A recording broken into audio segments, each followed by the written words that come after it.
começar. Boa noite a todas e a todos.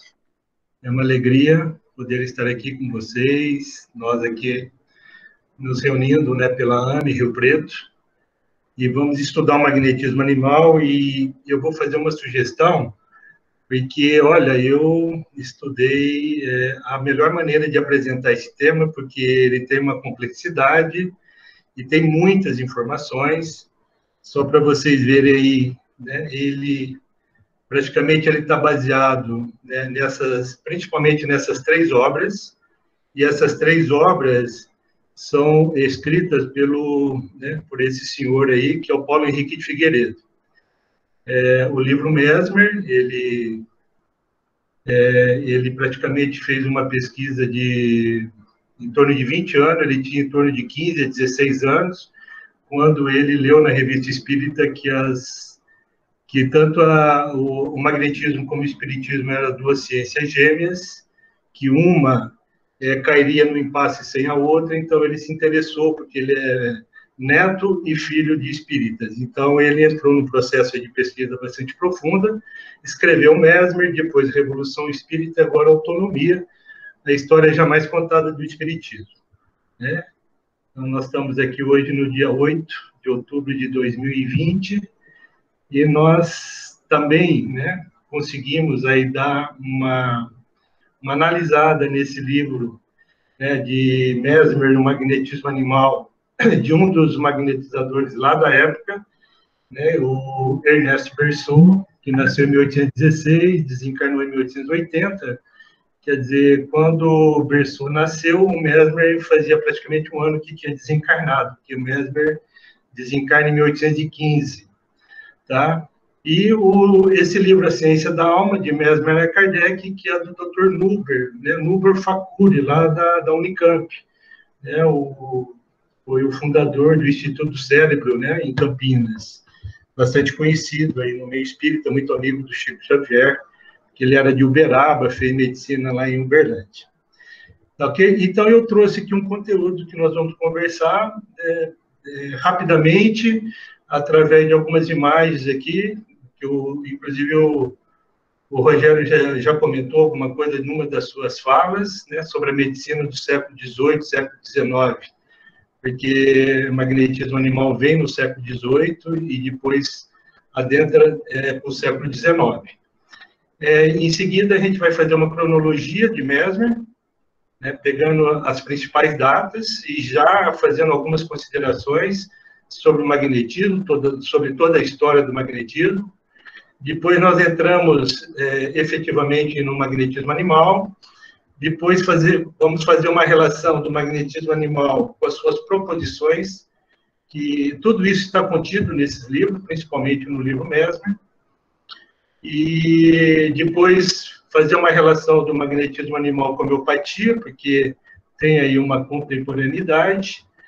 Também do magnetismo animal com o espiritismo, logicamente, e citar algumas pesquisas aí que eu estou trazendo aí como incentivo até para quem tem o interesse, né, em conhecer o magnetismo e desenvolver as pesquisas sobre o magnetismo.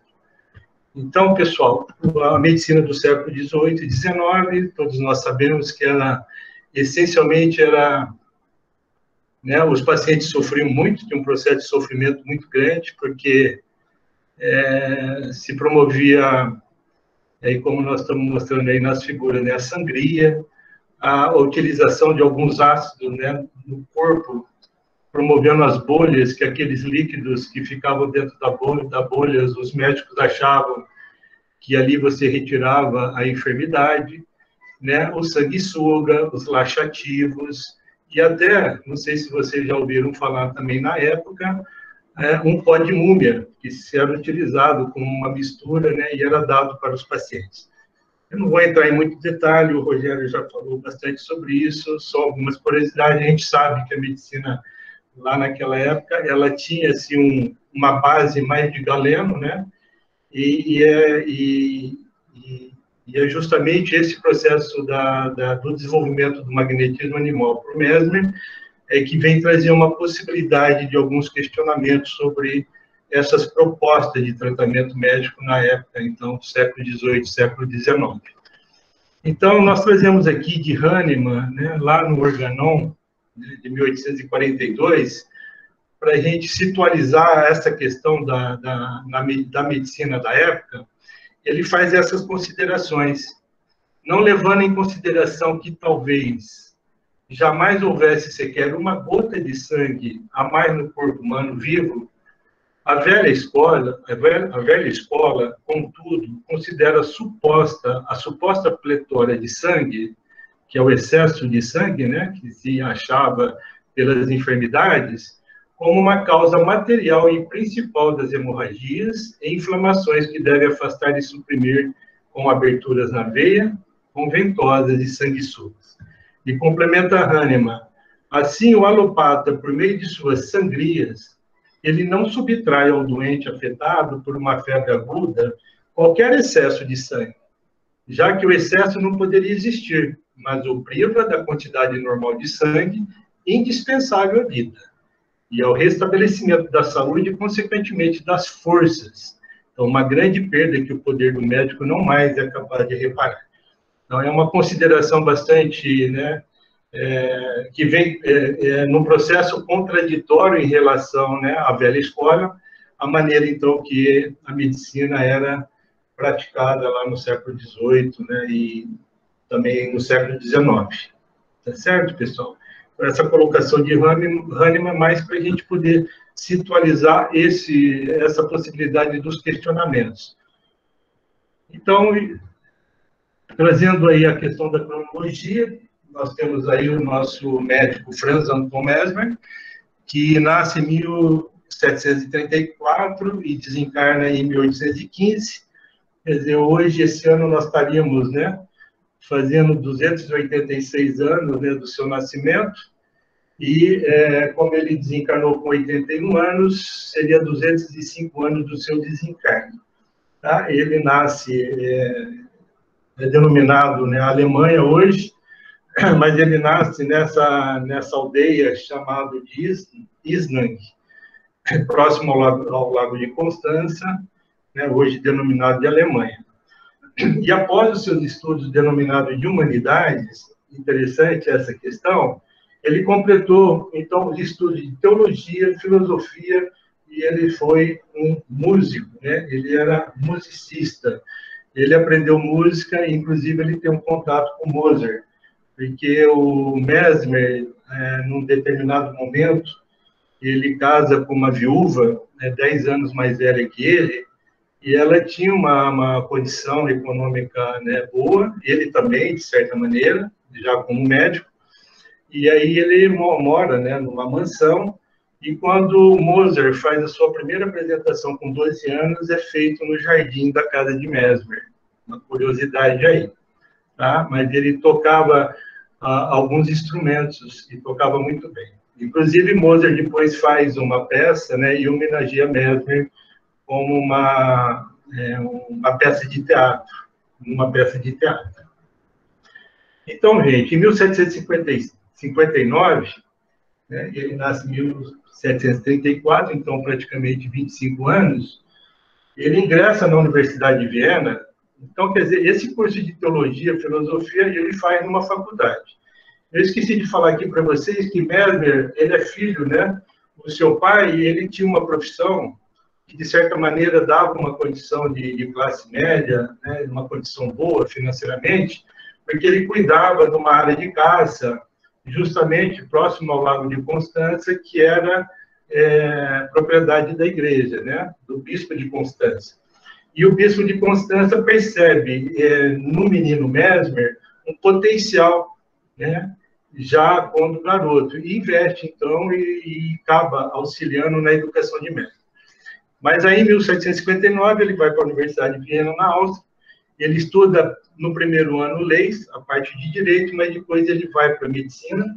E, nessa época, a medicina, né, o curso de medicina na Universidade de Viena, era considerado o melhor curso da Europa.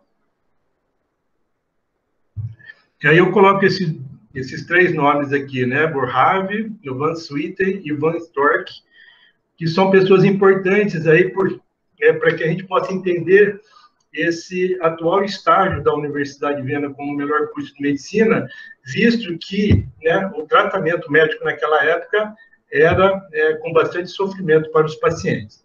Então, eu trago a figurinha aí de Hermann Boerhaave, né, nasceu em 1688, 1738. Ele foi considerado o maior professor de medicina do seu tempo, então ele era chamado como professor da Europa e também como Hipócrates holandês, porque ele é nacionalidade holandesa.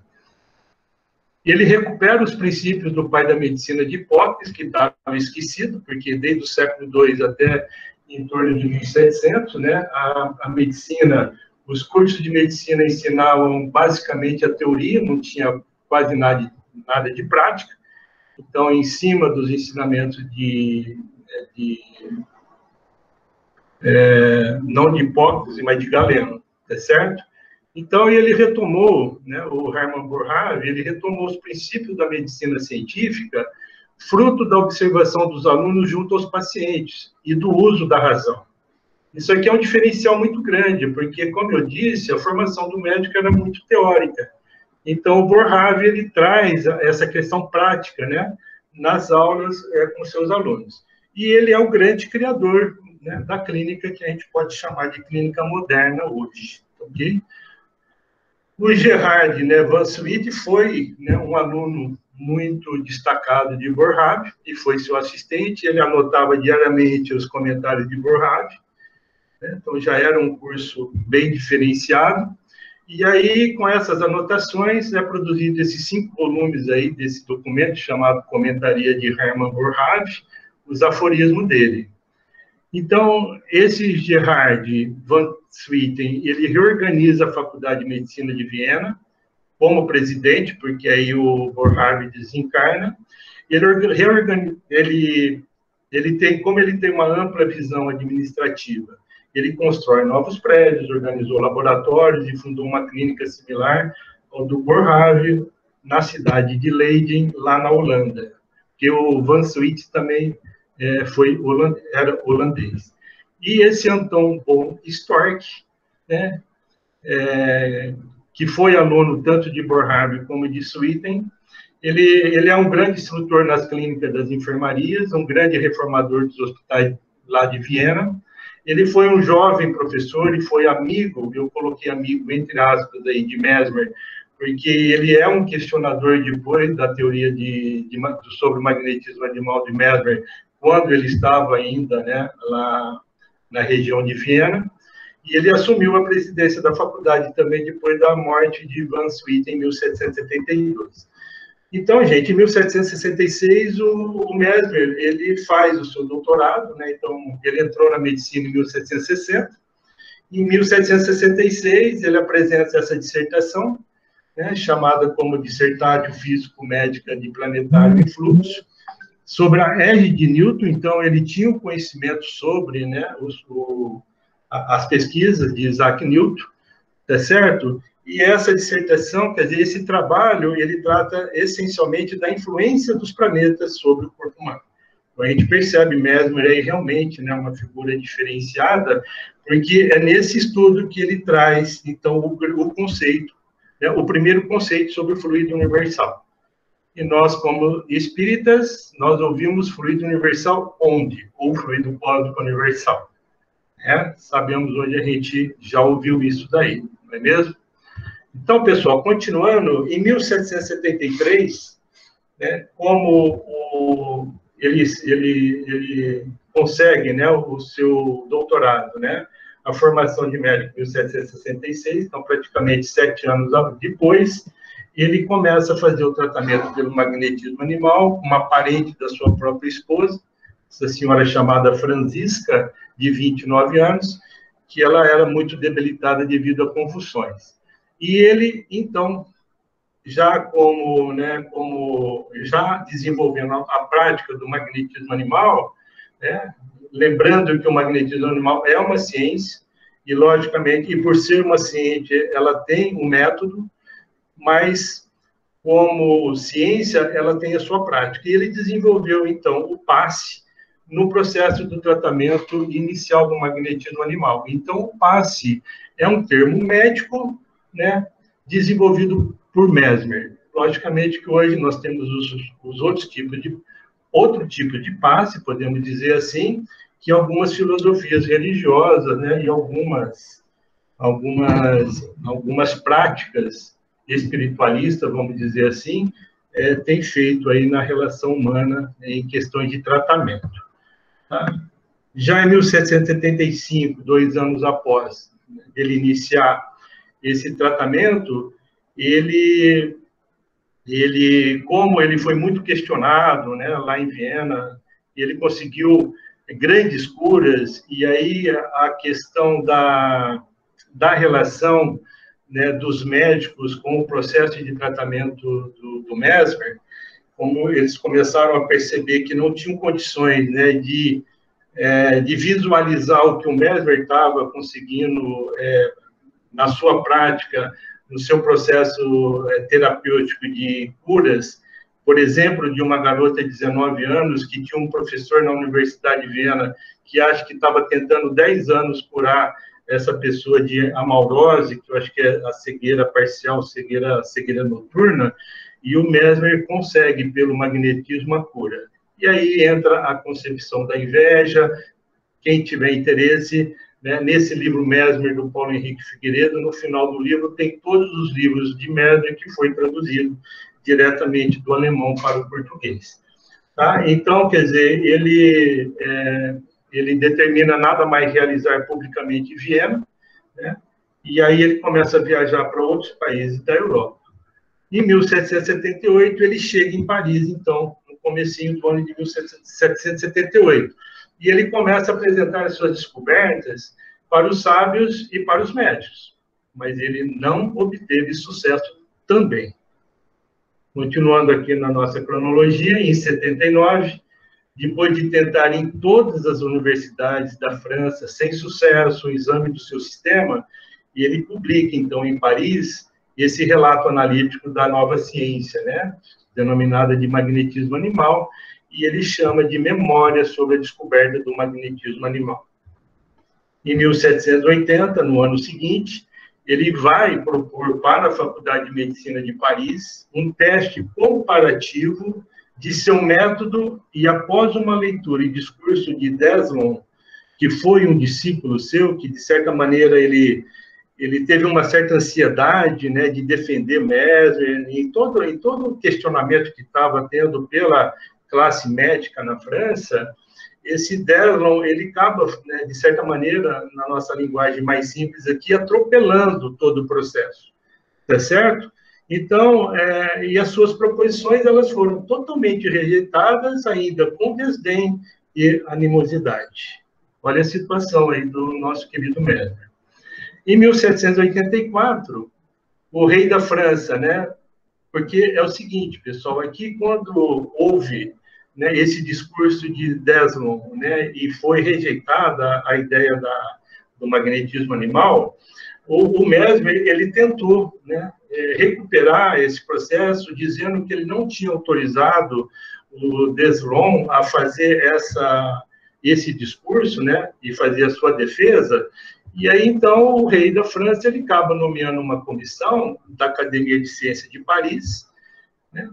E a comissão tinha nada mais, nada menos do que Bailey, Darcy, Franklin e Lavoisier. Que em 4 meses, esse pessoal concluiu que as proposições de Mesmer não passavam de imaginação, além de redigir um relatório secreto, que não foi tão secreto assim, alegando implicações sexuais pela proposta de tratamento de Mesmer. Em 1793, então, a 1798, o Mesmer acaba voltando para Viena, onde ele é preso por questões políticas. Aqui, abrindo um parênteses, pessoal, então, nesse período, a gente sabe que em 1789 a 1799, nós tivemos aí a Revolução Francesa. E o Mesmer, como ele já fazia um tempo que ele estava na França, e logicamente que teve vários médicos, né, que foram aprender sobre o magnetismo animal, começaram a praticar o magnetismo animal, e esse pessoal, juntamente com o Mesmer, eles como a proposta do magnetismo animal ele tem uma visão social muito interessante, esse pessoal começou a se reunir e fizeram parte, vários desses magnetizadores da escola de Mesmer fizeram parte, né, dos girondinos, ou os brissotistas, porque nós temos aí um magnetizador chamado de Brissot, e que começaram a discutir, então, no início da Revolução Francesa. E aí nós tivemos, né, a outra ala, né, de discussão de que sistema político deveria ser alterado, né, para derrubar o rei. Nós temos os jacobinos. E os jacobinos, a turma dos jacobinos é a turma do Robespierre, tá certo? E os girondinos era a turma dos magnetizadores, e temos informações que o avô de Kardec, o pai de Kardec, também tinha afinidade com os girondinos. Inclusive, me parece que o avô de Kardec é guilhotinado, porque numa disputa lá, política entre girondinos e os brissotistas, ou girondinos com os jacobinos, teve uma eleição, e o Robespierre acaba ganhando, a turma do Robespierre acaba ganhando, por uma diferença, sabe de quantos votos? 1 voto. E aí, a ideia dos girondinos era derrubar o sistema, né, monárquico, para que o rei se tornasse uma pessoa comum na sociedade e pudesse desenvolver um outro sistema político. E o Robespierre, a ideia de Robespierre era a morte ao rei. E ele acabou, então, instituindo aí a guilhotina, acabou matando o avô de Kardec, o pai de Kardec quase morreu, né? E vários, então, aí, magnetizadores foram mortos, inclusive Brissot foi morto por guilhotina, tá ok? Então, é por isso que o Mesmer, quando ele volta para Viena, né, ele acaba sendo preso porque ele foi acusado de participar como um revolucionário lá no início da Revolução Francesa. Essa é a história de Mesmer. Então, gente, em 1799, ele publica, né, um novo documento, chamado de Memória de Franz Anton Mesmer, doutor em medicina, sobre suas descobertas, que é considerada a sua obra principal, contendo um modelo teórico da terapia, do magnetismo animal, depois, em sequência ao processo de desenvolvimento do tratamento por magnetismo animal. Ele percebeu que, através dos passes, como o paciente ele tinha uma condição de regressão psíquica, vamos dizer, né? Ele não estava dormindo bem, não estava se alimentando bem, depois de 20 a 30 minutos de passe, esse seu paciente adormecia, e esse sono, então, ele começou a ser denominado de sono crítico, sono mesmérico, e depois de sonambulismo provocado. E foi nessas práticas que o Mesmer começou a perceber, então, que quando o paciente entrava no sono, ou no processo de sonambulismo provocado, começou a haver uma possibilidade de comunicação.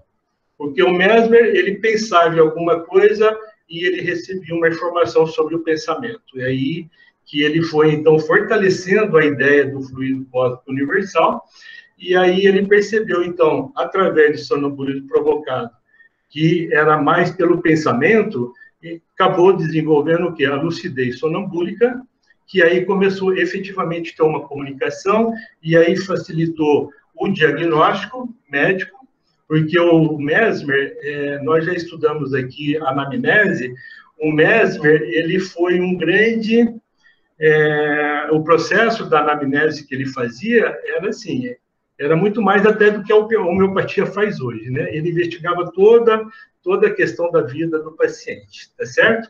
E aí ele começou a perceber que o paciente, então, na lucidez sonambúlica, ele começava a descrever a sua própria enfermidade dentro do seu corpo e começava até a fazer as suas receitas, a sugerir, né, as questões aí do tratamento pelo magnetismo.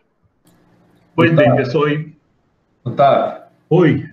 Rogério, tá ótima a apresentação, viu? Só comentar aí, nesse slide passado, que como o magnetismo ele tinha que fazer a imposição das mãos, então tinha que tocar os pacientes. Então, os adversários do Mesmer utilizaram isso para incriminá-lo de que ele teria essa motivação sexual.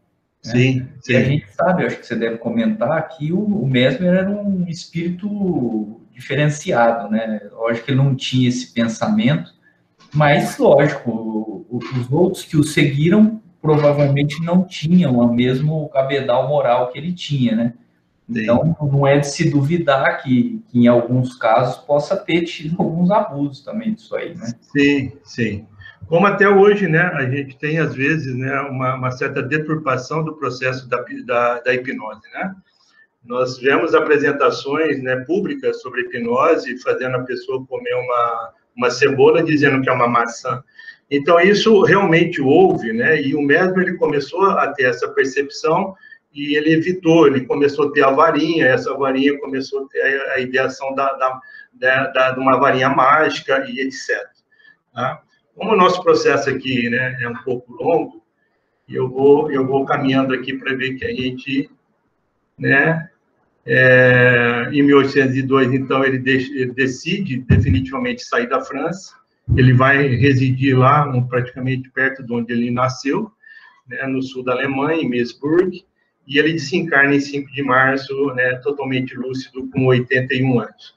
Gente, aí em 1821, os magnetizadores do Poté, que é esse aí da figurinha, Roboin, né, como proveniente da escola, né, de Mesmer, sob a direção dos doutores Bertrand, Rousson e Recamier, e na presença de mais 30 médicos, eles realizam as experiências de magnetismo, porque o magnetismo, nós vamos analisar aqui, o magnetismo ele vem num processo, logicamente, para, né, culminar na doutrina espírita e numa proposta mais moderna, né, nos dias atuais, que eu acho que é um grande objetivo desse estudo também, tá? Porque nós tivemos o magnetismo, né? Pós o magnetismo, nós tivemos todo um movimento de recuperação pedagógica da França, onde foi desenvolvida uma psicologia, que a gente vai falar aqui, e depois da psicologia vem, então, aí o espiritismo,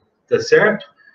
Então, foi registrado em relatório, e aí, em 1831, tá certo? É lido pelo Dr. Rousson e foi aprovado o relatório da Comissão da Academia de Medicina favorável ao magnetismo animal. Então, o Mesmer já tinha desencarnado, já fazia, né, 16 anos, tá certo? Ele desencarnou em 1815, né, 1831, 16 anos. Lembrando, pessoal, em 1815, o Kardec estava indo para onde? Para Yverdon, né? Com 11 anos, ele estava indo para Yverdon estudar, né, como um processo de fuga da sua mãe com a sua avó. Não foi assim de graça essa transferência de Kardec para Yverdon, né, foi por causa da guerra que estava acontecendo, né, a Áustria estava invadindo a França e acabam indo para lá, então ele vai parar lá com Pestalozzi e fazer o seu estudo. Então, só lembrando que quando o Kardec volta, então, de Yverdon, com 18 para 19 anos, ele vem com uma sugestão de Pestalozzi para estudar o magnetismo, que eu acho que muita gente que, né, pratica aí a doutrina espírita, conhece a doutrina espírita, não sabia que Kardec estudou por muitos anos o magnetismo. Então, gente, em 1857, Kardec lança o Livro dos Espíritos, e lá na questão 555, onde ele faz uma pergunta sobre o feiticeiro, a espiritualidade, de certa maneira, né, analisando que é um conceito um pouco preconceituoso, né, que foi utilizado, nada mais é do que pessoas que têm uma força magnética, uma dupla vista diferenciada. E no comentário, né, dessa questão, o Kardec traz essa informação que o espiritismo e o magnetismo animal nos dão a chave de uma imensidade de fenômenos, o conhecimento lúcido dessas duas ciências, que, a bem dizer, formam uma única, mostrando a realidade das coisas e suas verdadeiras causas, constitui melhor preservativo contra as ideias supersticiosas. Tá certo? Isso, né, no começo da codificação do espiritismo. Em 1863, o Mesmer dá sua primeira comunicação por um médico da Sociedade Parisiense, né, presidida por Allan Kardec, e ele vem falar sobre o magnetismo animal, espiritual, e também afirma ser a prece um magnetismo supremo. Então, chama-se bastante atenção aqui, então, quer dizer, Mesmer, no mundo espiritual, né, já sabendo de todo o movimento que ele participou e que culmina com a doutrina espírita, ele faz essa apresentação para Kardec, chamando a atenção para todos nós que nas nossas atividades profissionais, como profissionais na área de saúde, precisamos ter a prece como uma base para os nossos trabalhos, porque ela tem essa ligação magnética sublime com o alto, com a espiritualidade superior. Então, pessoal, nós chegamos aí agora, né, nesse novo item, e lá no livro Autonomia, a História Jamais Contada do Espiritismo, de Paulo Henrique Figueiredo, ele traz essas considerações que eu achei interessante trazer aqui também para nós. Então, Mesmer, é interessante que ele fez o uso da ciência, então, quer dizer, magnetismo animal é uma ciência, para tirar os fatos psicológicos da falsidade sobrenatural, abrindo caminho para uma psicologia experimental espiritualista. Olha aí, a medicina, né, proporcionando um movimento da psicologia, né, para o espiritismo e também para o humanismo, que almejava o surgimento de uma nova sociedade baseada na liberdade, em oposição à subjugação desse mundo velho que via, desesperado, escorrer a água pelos furos de seu dia.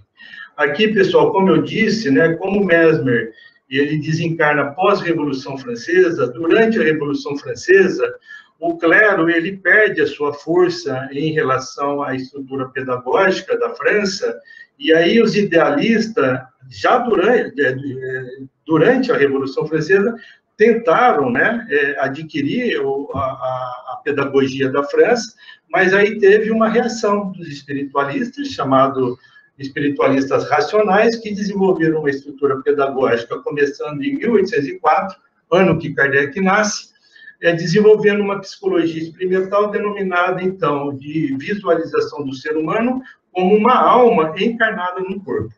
Esse era o conceito básico da psicologia naquela época. Só trazendo para nós, né, com os dias atuais, a psicologia ela perdeu esse vínculo com a alma. Então, quer dizer, com o clero, a nossa alma era sobrenatural. Com os idealistas materialistas, a nossa alma era passiva e só se trabalhava o processo fisiológico na relação humana. Os espiritualistas racionais, que desenvolvem uma psicologia experimental e toda uma estrutura pedagógica muito interessante, que aí seria até importante falar isso numa próxima oportunidade. Então, tem o objetivo de uma recuperação moral do ser humano e não o cunho terapêutico. O cunho terapêutico era com a medicina e a psicologia era a recuperação moral do ser humano, né? Então, quer dizer, quando desenvolve essa psicologia espiritualista, né, experimental, a alma passa a ser vista, então, como uma subjetividade. E que ela, né, essa subjetividade, ela continha principalmente a vontade, e nós sabemos que a vontade é um atributo da alma, a nossa razão e a nossa imaginação. E era diferente, né, do aspecto essencialmente fisiológico.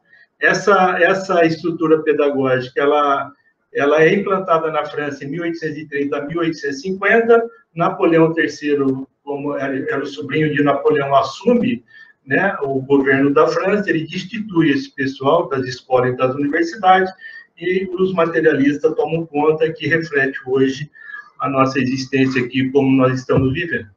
Então, pessoal, lembrando que lá naquela época, os físicos materialistas, eles adotaram a teoria dos fluidos especiais, para a gente poder entender agora a teoria do magnetismo. Então, quer dizer, se falava em fluido calórico, magnético, luminoso, elétrico, como se fossem substâncias. E hoje a gente ainda ouve, né, e eu imaginava no começo que era assim, que quando a gente dá um passe, né, espiritual, a espiritualidade, né, transmite através de nós substâncias para chegar no paciente que está ali tomando o passe. E, na verdade, não são substâncias, na verdade, é toda uma interferência eletromagnética desse fluido cósmico universal, né, na relação aí da vontade, né, em relação ao paciente. Então, complementando aqui alguns fisiologistas inspirados por esse conceito, imaginaram a hipótese que os movimentos da vida seriam explicados pela existência de um fluido especial, o fluido vital. Isso perdurou por quase toda a codificação da doutrina espírita, a questão do fluido vital. Isso vai ser, assim, realmente... porque isso aqui dá muito pano para manga, vamos dizer assim, é no livro A Gênese que o Kardec vem realmente, né, concluir, né, essa questão do fluido vital, que, na verdade, não é o que o Espiritismo abraça. Então, a teoria física proposta por Mesmer, lá em 1784, foi a do fluido universal, justamente por rejeitar a ideia dos fluidos, né, especiais ou imponderados. Posteriormente, ela foi adotada pelos espíritos superiores nos ensinamentos, então, do Espiritismo. E aí o Kardec traz lá, Kardec não, Mesmer, naquela publicação dele, né, de 1799, nas Memórias, falando que nem a luz, nem o calor, nem a eletricidade, nem o magnetismo, nem o som são substâncias, mas sim efeitos do movimento, nas diversas séries do fluido cósmico universal. Então, é como se o fluido universal tivesse várias séries ou várias fatias, e cada fatia dessa está relacionado com um efeito, né? Um efeito de uma causa. E, por exemplo, né, uma enfermidade, ela tem uma causa. De acordo com essa enfermidade, o magnetismo animal, através da vontade do terapeuta, em sintonia com a vontade do paciente, você tem uma série do fluido cósmico universal atuando nesse processo. Não sei se eu estou me fazendo entender. E o Kardec fala na Gênese, então, que esse fluido, ele é o éter, ou a matéria cósmica primitiva, e aí eles são inerentes às forças que presidiram as transformações da matéria, as leis imutáveis, que são as leis divinas, né? E necessárias para que rege o mundo. Os movimentos vibratórios, então aí veio o conceito da física moderna, a questão da ondulatória, né? Do agente, são conhecidos pelos nomes de som, calor, luz e etc. Então, pessoal, aí eu trago algumas proposições de Mesmer. Se vocês tiverem interesse, são 27 proposições, mas eu trouxe só algumas aqui para que a gente possa entender o magnetismo animal.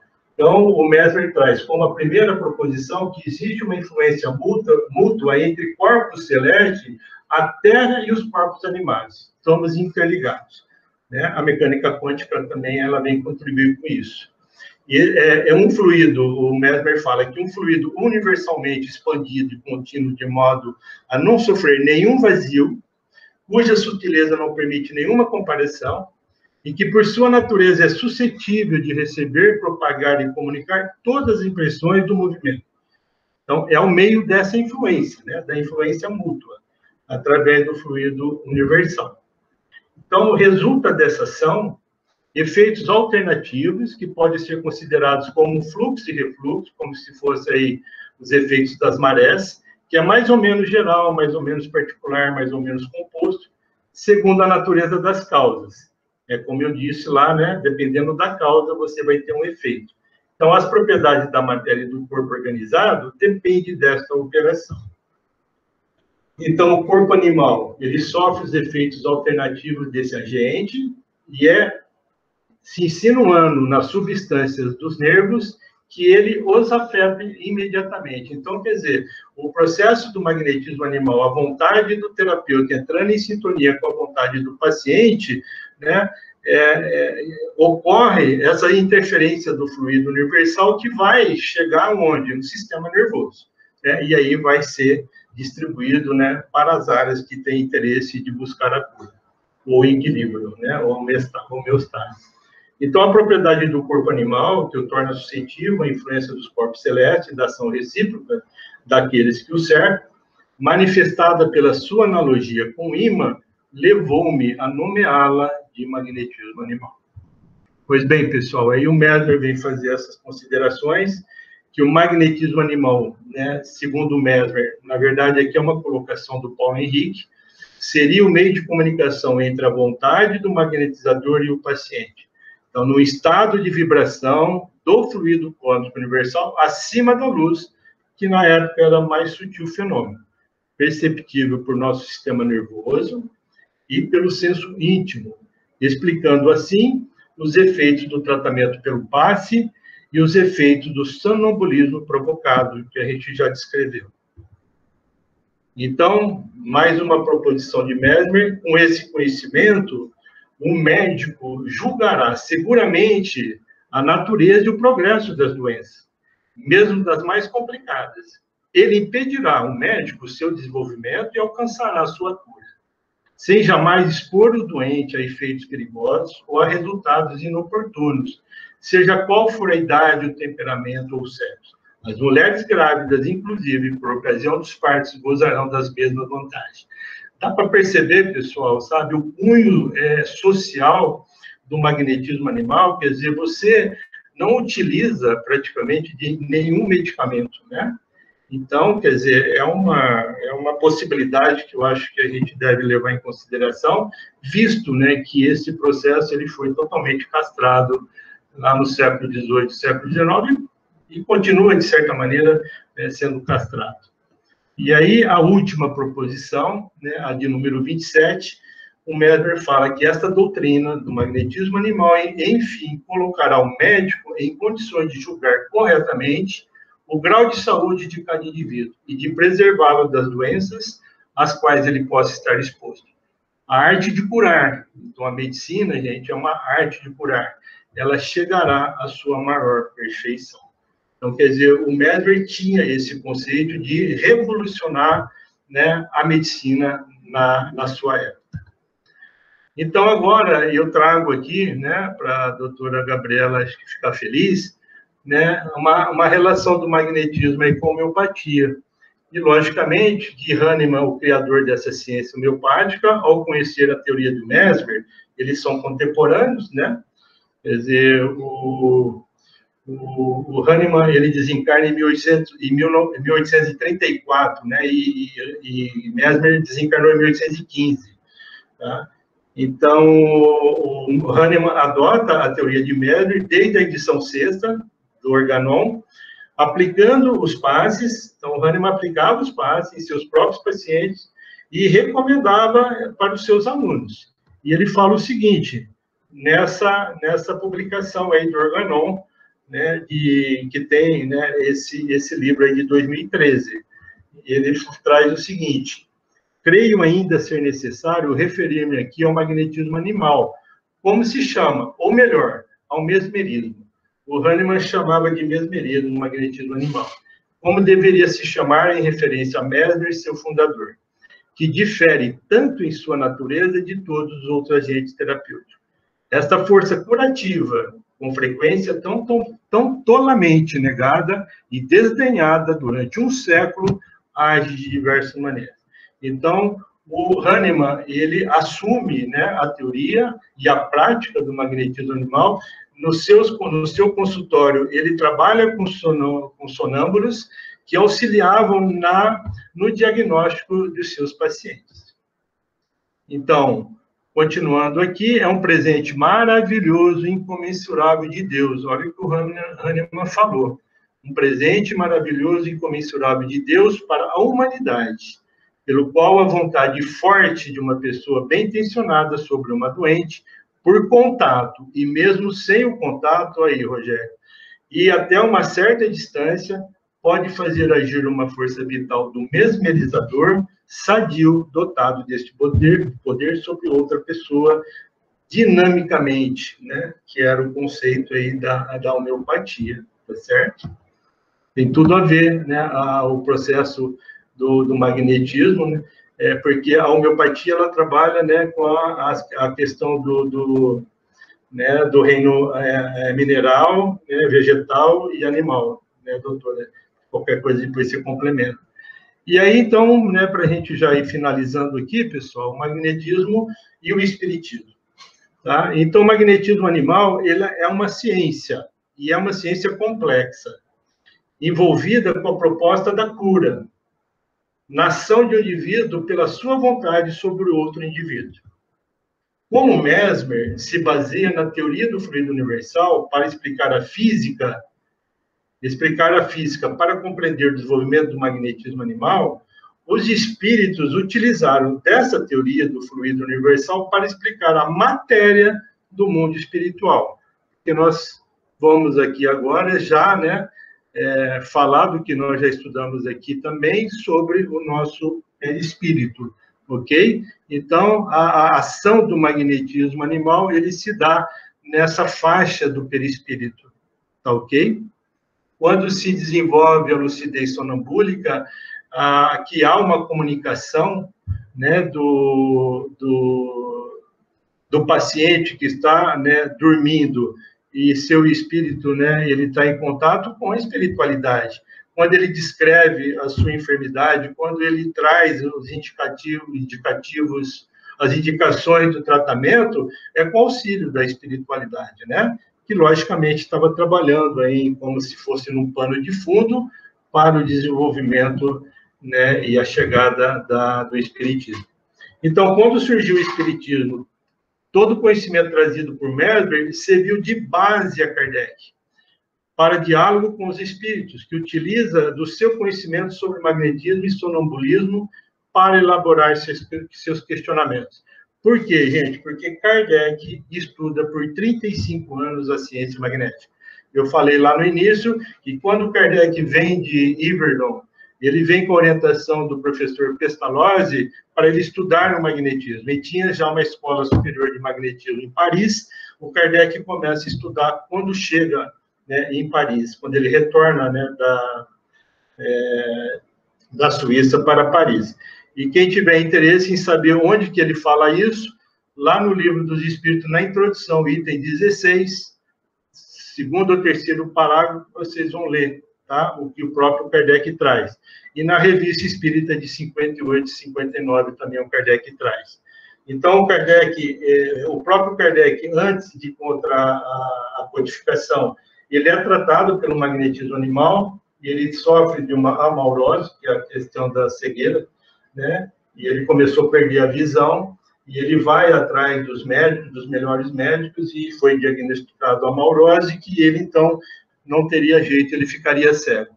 Como ele estudava, né, a ciência magnética, ele vai atrás, então, do tratamento através de uma sonâmbula, e ela, então, mostra para ele, explica para ele o que estava acontecendo, e dá um prazo, né, para ele chegar à cura. E, realmente, ele consegue a cura. Então, pessoal, no seminário do Paulo Henrique de Figueiredo, eu trago essas informações que eu acho interessante para a gente associar aí o magnetismo com o espiritismo, que num determinado momento, o Paulo fala, como já dissemos, o magnetismo não é uma prática, é uma ciência. E o espiritismo também é uma ciência que exerce a sua teoria e utiliza o quê? Da prática, de acordo com o seu entendimento. Então, a prática do passe e até mesmo do sonambulismo não é o determinante do magnetismo, tá? Da mesma forma que a mediunidade não é o espiritismo. Por quê? Porque a mediunidade é um instrumento do espiritismo, como o passe e o sonambulismo é um instrumento do magnetismo. Porque nós temos médiuns que não são espíritas, tá certo? Tem pessoas que trabalham, né, com sonambulismo, com passe, em outras questões. Tem o reiki e tem tantas outras situações. Né? Quando você vai fazer um tratamento de cura, no espiritismo, o médium ele tem que ter a qualidade da cura, né? E ele tem que ter a sua condição aí, né, intelectual e moral, para ele desenvolver bem esse trabalho junto à espiritualidade. Então, o magnetismo, né, lá na Revista Espírita de 1858, o Kardec vem falar que o magnetismo preparou o caminho do espiritismo. E os rápidos progressos desta última doutrina do espiritismo são incontestavelmente devidos à vulgarização das ideias sobre a primeira, porque o próprio Kardec, na codificação, na Revista Espírita de, se eu não me engano, acho que a primeira de 1858, ou a de março, agora não vou me lembrar, ele vem falar que ele não vai ficar detalhando muito o magnetismo, porque era muito difundido na França. Porque vem do século XVIII, né, toda a ideia do magnetismo animal, e era muito estudado devido ao movimento dos espiritualistas racionais, foi muito estudado o magnetismo na França, tá certo? Então, dos fenômenos magnéticos, do sonambulismo e do êxtase, as manifestações espíritas é apenas um passo. Sua conexão é tal que, por assim dizer, é impossível falar de um sem falar do outro. E na também Revista Espírita de 1869, lembrando que o Kardec estava para desencarnar, ele fala ainda sobre o magnetismo e o espiritismo. E ele fala que o magnetismo e o espiritismo são, com efeito, duas ciências gêmeas, que se completam e se explicam uma pela outra, e das quais aquela das duas, que não quer se mobilizar, não pode chegar ao seu complemento sem se apoiar sobre a sua congênere. Isoladas uma da outra, elas se detêm no impasse. Elas são reciprocamente como a física, a química, a anatomia e a fisiologia. Pessoal, é essa frase aqui que o Paulo Henrique Figueiredo, quando tinha 15 para 16 anos, esse parágrafo que ele leu na Revista Espírita, e aí ele resolve, então, entender, porque ninguém dava resposta, por que o magnetismo era importante para o espiritismo. E ele estuda praticamente 25 anos para escrever o livro Mesmer. Ok? Então, pessoal, finalizando com Camille de Flammarion, na Revista Espírita também de maio de 69, o Kardec já tinha desencarnado. No discurso, então, lá no enterro de Kardec, o Flammarion, né, era um grande astrônomo, nasceu em 1842 e desencarnou em 1925. Olha que interessante o que ele fala lá no discurso dele. A morte surpreendeu Kardec, né, ou surpreendeu no momento em que, com sua infatigável atividade, ele trabalhava numa outra obra sobre as relações entre o magnetismo e o espiritismo. Então, gente, eu fico me perguntando, por que o Kardec desencarnou aqui? Será que é um convite agora, depois de todo esse trabalho do Paulo Henrique, de tudo isso que nós estamos tendo a oportunidade de aprender, será que nós estamos sendo convidados a escrever esse livro? Né? Quem sabe, tá certo? Fica aí, né, uma sugestão. E aí eu trago para a gente finalizar, dentro do tempo aí, olha só, eu trouxe aqui, olha, muito interessante, que tem muitas pesquisas na área da psicologia, porque o magnetismo animal ele tem assim uma contribuição muito grande para o desenvolvimento da psicologia experimental no início do século XVIII, no século XIX.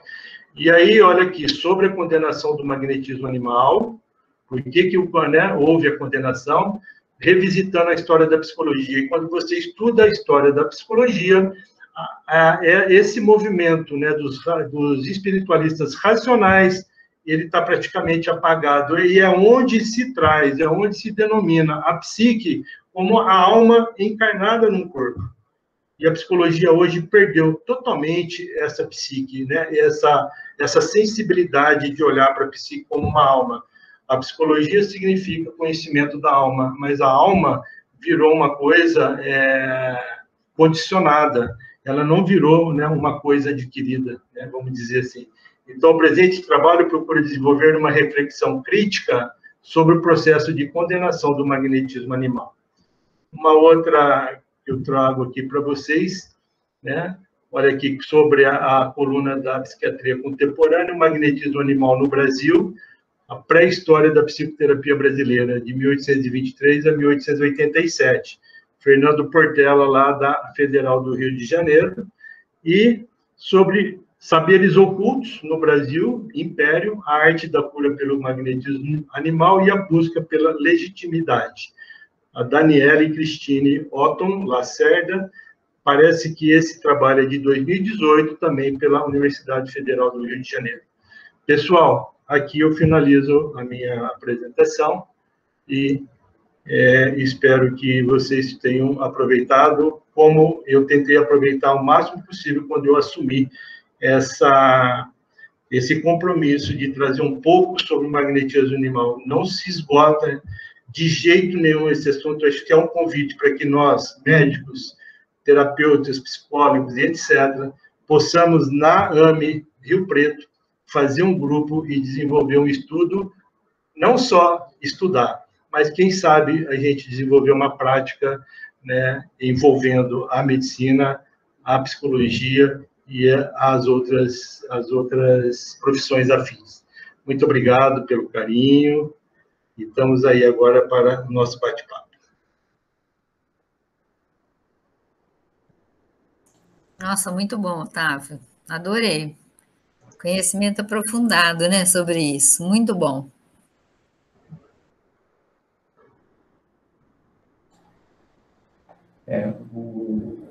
Realmente o livro é muito interessante, né? O Otávio deu uma resumida aí em 1 hora aí, assunto que realmente ele falou.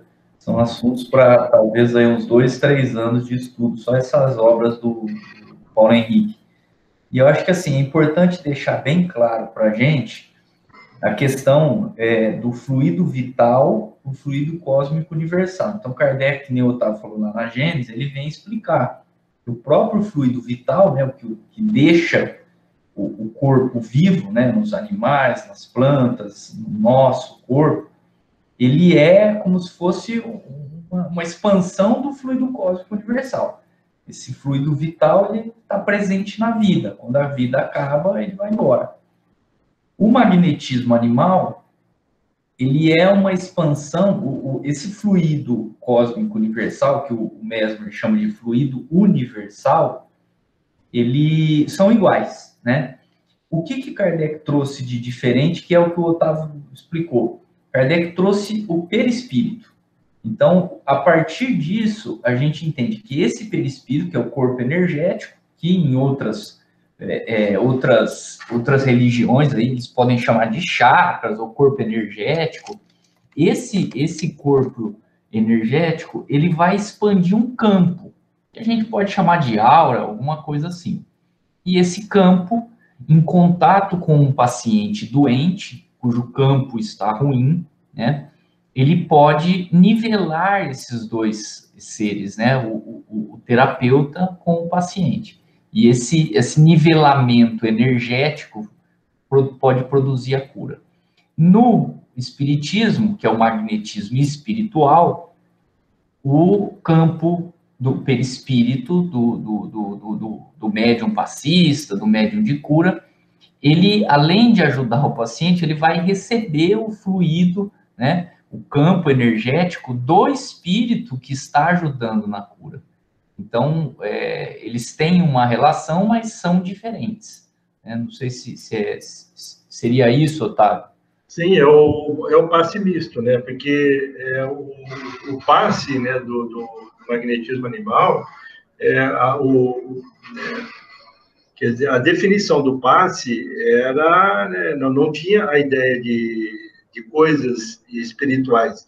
E o Mesmer, então, ele vai, através do conceito da física, até de um questionamento que o próprio Isaac Newton ele faz no seu livro Principia, né, que o Mesmer estuda também, né, por isso que é citado aí no estudo.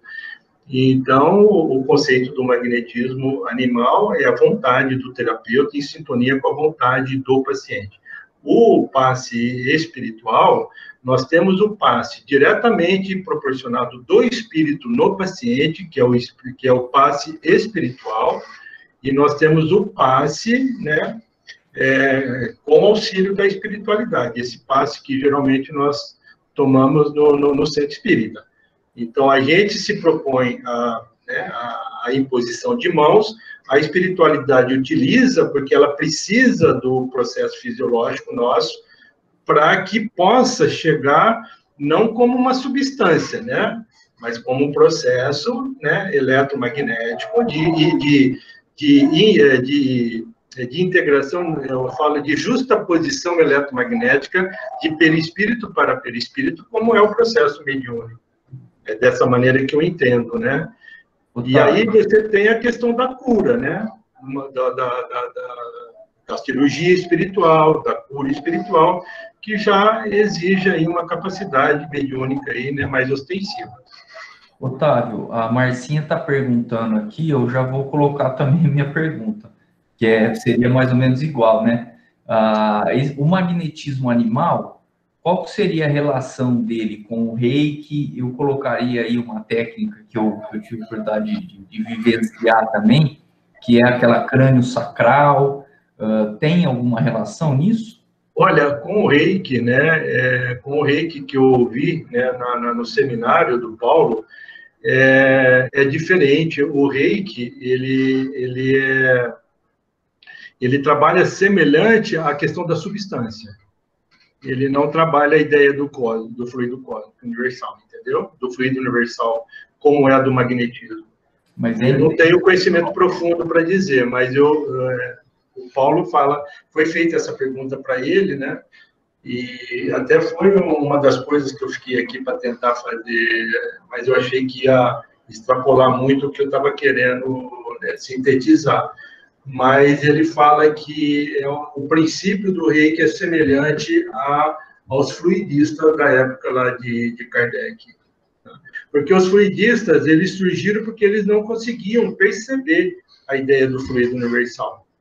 Tá? Então, eu não sei, né, precisa se aprofundar no conhecimento aí do pessoal que trabalha com Reiki, mas a ideia, né, que às vezes nós temos dentro do próprio meio espírita pessoas achando que sai substância, porque a gente fala que no passe começa a adormecer a palma da nossa mão, né?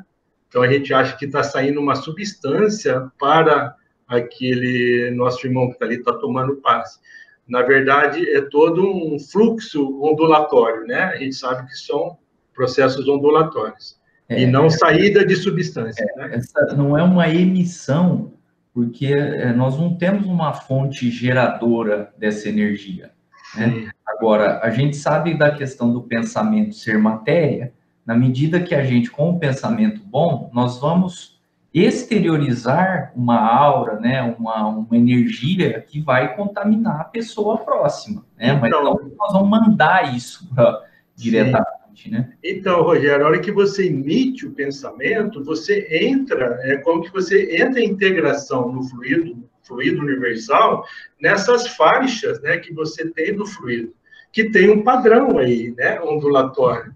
Então, de acordo com o padrão que eu emiti, eu vou entrar em sintonia nessa faixa do fluido, entendeu? E aí pode dar uma empatia, uma simpatia com o próprio, né, a própria vontade do paciente buscar, né, que ele deseja a cura.